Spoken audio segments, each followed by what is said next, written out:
السلام عليكم ورحمة الله وبركاته.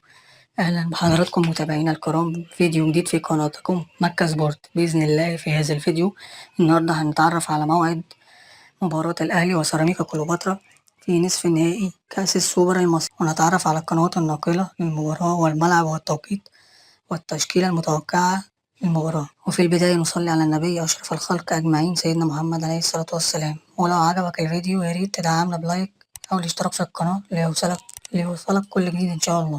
وإليكم التفاصيل. موعد مباراة الأهلي وسيراميكا كليوباترا في كأس السوبر المصري. سوف تقام المباراة يوم الأحد 20/10/2024 من الشهر الجاري شهر أكتوبر. سوف تنطلق صفارة المباراة الساعة 6 مساء بتوقيت تونس والمغرب والجزائر، والساعة 7 بتوقيت ليبيا والسودان، والساعة 8 بتوقيت مصر والسعودية وقطر وسوريا وفلسطين واليمن والكويت والأردن، والساعة 9 بتوقيت الإمارات وعمان. سوف تذاع المباراة على قناة أون سبورت 1. وسوف تلعب المباراة على ملعب محمد بن زايد.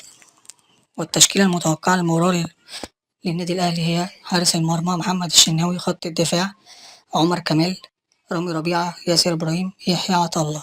خط الوسط مروان عطية، أكرم توفيق، وإمام عاشور. خط الهجوم بيرسي تاو، وسام أبو علي، حسين الشحات. وفي النهاية لو عجبك الفيديو اضغط لايك تدعيما لنا إن شاء الله.